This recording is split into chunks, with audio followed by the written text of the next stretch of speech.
ये सरकार चुप क्यों है? लगता है पीस सरकार को समझ नहीं आ रहा।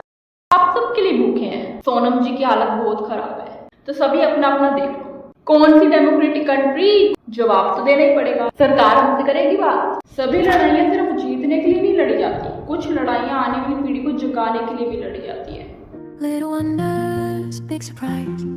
See the world with curious eyes. Every day a brand new view. A horizon welcomes you. एक तरफ लाखों करोड़ों स्टूडेंट्स का फ्यूचर है और एक इंसान है जो 20 दिन से अपनी जान दांव पे लगाकर भूखा बैठा है, और दूसरी तरफ वो सरकार है जिसने चुप रहने का फैसला ले लिया है। और यहाँ के प्रधानमंत्री श्री नरेंद्र मोदी जी को घूमने से ही फुर्सत नहीं है कि एक बार आकर अपने देश में देख लें कि आपके देश को भी आपकी जरूरत है। तो आज की इस वीडियो में हम बात करेंगे सोनम वांगचुक की, जो हमारे लिए, हमारे देश के फ्यूचर के लिए हंगर स्ट्राइक पर बैठे हैं, इनडेफिनेट हंगर स्ट्राइक पे बैठे हैं, और उनकी हालत जो है वो दिन ब दिन खराब होती जा रही है। उनको ऑलमोस्ट 20 डेज हो चुके हैं कि वो हंगर स्ट्राइक पे बैठे हैं, एंड गवर्नमेंट की तरफ से कोई रिस्पॉन्स नहीं मिल रहा, कोई आंसर नहीं मिल रहा, कोई सोल्यूशन नहीं सुझाया जा रहा, और जिस कारण से वो अभी तक अपनी वो हंगर स्ट्राइक को कंटिन्यू कर रहे हैं। तो सबसे पहले मैं आपको बता दूं कि आखिर ये हंगर स्ट्राइक पे बैठे क्यों है। हंगर स्ट्राइक पर ये मेन अपनी 3 डिमांड्स लेकर बैठे हैं, जिसमें पहला है धर्मेंद्र प्रधान का रेजिग्नेशन, दूसरा है कि अकाउंटेबिलिटी ले गवर्नमेंट, एजुकेशन मिनिस्टर इसकी अकाउंटेबिलिटी ले। जो नीट स्टूडेंट्स ने सुसाइड किया है कि नीट का पेपर क्यों लीक हो रहा है बार बार, ये देश में हमारे पेपर लीक क्यों हो रहे हैं बार बार, इसकी अकाउंटेबिलिटी ले। और जो थर्ड पॉइंट है वो ये है कि जिन जिन बच्चों ने सुसाइड किया है नीट में, उनकी फैमिलीज को 1-1 करोड़ का कंपनसेशन देना। बिकॉज अगर एक बच्चा सुसाइड करता है तो उनकी पीढ़ियों का फ्यूचर बिखर जाता है, तो इसीलिए उन फैमिलीज को सपोर्ट करने के लिए उन्हें 1-1 करोड़ का कंपनसेशन देना, ये सीजेपी की तीसरी डिमांड है। और अगला मेन सवाल ये उठता है कि आखिर सोनम वांगचुक ने ये सीजेपी की प्रोटेस्ट को सपोर्ट क्यों किया, वो क्यों कर रहे हैं इनके लिए भूख हड़ताल। तो ये प्रोटेस्ट को अपने कोई पर्सनल बेनिफिट के लिए नहीं, बल्कि देश के फ्यूचर के लिए, यूथ के लिए करें, क्योंकि ये जो प्रोटेस्ट है ये एजुकेशन से रिलेटेड है। और सोनम वांगचुक ने अपनी लाइफ में एक एजुकेटर का रोल बहुत अच्छे से निभाया है। वो एक एजुकेशनिस्ट है, इनोवेटर है, और एजुकेशन के लिए उन्होंने पहले भी बहुत कुछ किया। तो जब उनको पता लगा कि ये एजुकेशन के लिए ही प्रोटेस्ट हो रहा है, तो उन्होंने सबसे पहले अपना सपोर्ट दिखाया है सीजेपी को।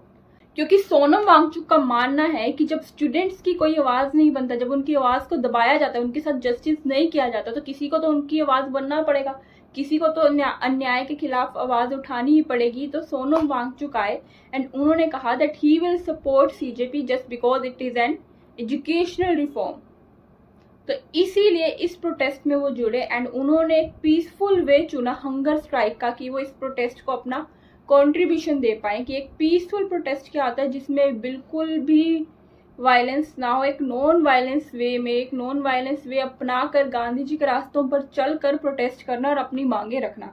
और इसीलिए सोनम वांगचुक है वो भूख हड़ताल पे बैठे हैं, बिकॉज भूख हड़ताल से कोई वायलेंस नहीं हो रहा है, बट उस इंसान की हालत जरूर खराब हो रही है।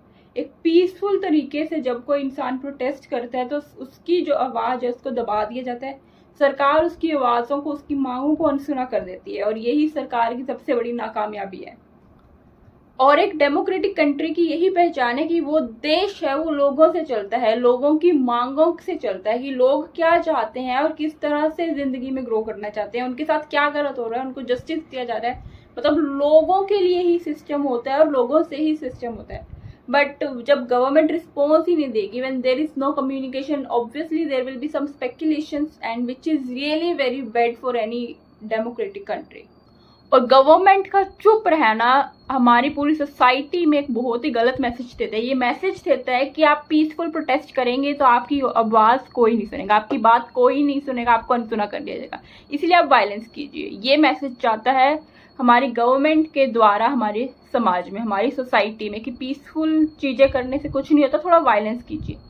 उसके बाद की एक जो डेमोक्रेसी पर जो लोगों का ट्रस्ट है वो खत्म हो रहा है। लोगों को पता लग गया है दैट सरकार के भरोसे रहने से कुछ नहीं होगा, ये सरकार हमारे लिए कुछ नहीं करने वाली। जहां आज की यूथ ने वो एक पीसफुल प्रोटेस्ट का तरीका ढूंढा अपनी बात रखने का, वहीं गवर्नमेंट ने अपनी बात को छुपाने का तरीका साइलेंस ढूंढा है, क्योंकि वो लोगों के सामने आ ही नहीं रही कि लोगों की बात सुने, उनसे बात करे कि अगर आपको दिक्कत है कि ये प्रोटेस्ट कर रहे हैं तो इन्हें बता दीजिए कि प्रोटेस्ट गलत कर रहे हैं, इस कारण से ये गलत है।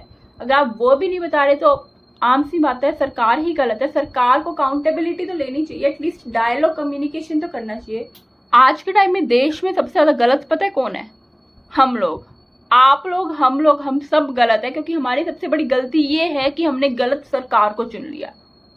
एक ऐसी सरकार को चुन लिया जिसको जब जरूरत थी तो हमसे वोट लेगी वो हमारे घर घर आकर, पर जब हमें उनकी जरूरत है तो वो बाहर आकर हमको पूछ भी नहीं रही। तो सबसे बड़ी गलती हम लोगों की है कि हमने एक ऐसी सरकार को चुना, और सरकार ने जो साइलेंस है उसको अकाउंटेबिलिटी का सब्स्टिट्यूट चुन लिया है। बट सरकार को बताना ही पड़ेगा that silence is not a substitute for accountability. You have to come between us and हमको कोई, जो हमारा ट्रस्ट है डेमोक्रेसी पे वो खत्म हो चुका है। हमको पता लग गया है कि हमारी जरूरत होएगी तभी ये हमको पूछेंगे, और जब हमको जरूरत होएगी कोई नहीं पूछने वाला, स्पेशली गवर्नमेंट तो बिल्कुल भी नहीं पूछेगी। तो सभी अपना अपना देख लो। अब चाहे आप सीजेपी को सपोर्ट करें या ना करें, किसी भी ओपोनेंट पार्टी के सपोर्टर हो या न्यूट्रल हो, कुछ भी हो, बट एक डेमोक्रेटिक गवर्नमेंट की रिस्पॉन्सिबिलिटी ये होती है, ये आप भी मानेंगे दैट कि वो लोगों की बात सुने, क्योंकि लोगों से ही वो डेमोक्रेटिक कंट्री है। अगर वो बात लोगों की ही नहीं सुनेगा तो किसकी सुनेगा? और यही बात, यही गलती हमारे देश भारत में हो रही है कि लोगों की बातों को अनसुना किया जा रहा है, कि ऑलमोस्ट जो यूथ पॉपुलेशन है वो सारी आज की गवर्नमेंट से हताश है, नाराज है, डिसअपॉइंटेड है आपके फंक्शनिंग से, आपकी अकाउंटेबिलिटी ना लेने के फैसले से, आपकी चुप्पी से। और वहीं सबसे ज्यादा दुख जो मुझे इस बात का है वो ये है कि जो सोनम वांगचुक है वो एक ऐसी सरकार के सामने भूख हड़ताल करके बैठे हैं जिसने साइलेंस को ही अपना हथियार मान लिया है। सोनम वांगचुक की हालत दिन ब दिन खराब होती जा रही है। वो इंसान 20 दिन से भूखा बैठा है, प्रोटेस्ट कर रहा है वहां भूखा रहकर। उसकी जो मसल्स है वो ऑलमोस्ट लॉस हो चुकी है बिल्कुल पूरी तरह से, एंड वो फिर भी अपना जो डिटर्मिनेशन है उसको नहीं छोड़ रहे। लोगों ने उनको कहा, सीजेपी के मेंबर्स ने कहा कि आप भूख हड़ताल छोड़ दीजिए, कि हम ये प्रोटेस्ट कंटिन्यू करेंगे, बट वो डिसअग्री करें इस चीज से। कहता है कि ये मेरे खुद के प्रिंसिपल्स है, मेरे खुद के प्रिंसिपल्स को मैं नहीं छोड़ सकता। तो अपने खुद के प्रिंसिपल्स को भी वो कितनी इंपॉर्टेंस दे रहे हैं, और इसलिए वो इस भूख हड़ताल पर सिर्फ हमारे लिए, हम यूथ के लिए बैठे हैं। तो इसीलिए अब वो 20 जुलाई को पार्लियामेंट में पीसफुल मार्च करेंगे। सोशल मीडिया से तो हमको दिख ही रहा है कि दैट उनकी तबीयत दिन ब दिन कितनी खराब होती जा रही है। उनसे जब भी पूछा जाता है वो कैसे हैं, वो कहते हैं मैं ठीक हूँ, आई एम स्टिल अलाइव। ये उनकी लाइन है जो चल रही है। कोई भी उनसे पूछता है कि आप कैसे हैं तो वो यही कहते हैं that I am still alive, I am not so good, not too bad इधर। और इसी जोश को देखकर हमको हिम्मत मिल रही है दैट हमारे लिए इस देश में कोई आवाज उठा रहा है, तो हमको उनका साथ देना चाहिए, उनका जोश बढ़ाना चाहिए, उनका हौसला बढ़ाना चाहिए। Let's motivate him, let's motivate others to go and support them. So that's all for today's video. So this is my personal opinion. Hope you like this, and if you did then do not forget to like, share, subscribe to my channel. Thanks for watching. So all my best wishes are with you, Sonam ji. Please have something. Please break your fast. We need you. We need your ideas, knowledge and wisdom. Please have something, and we will continue supporting you till the end. And we are with you. Little wonders, big surprise. See the world with curious eyes. Every day a brand new view. A horizon.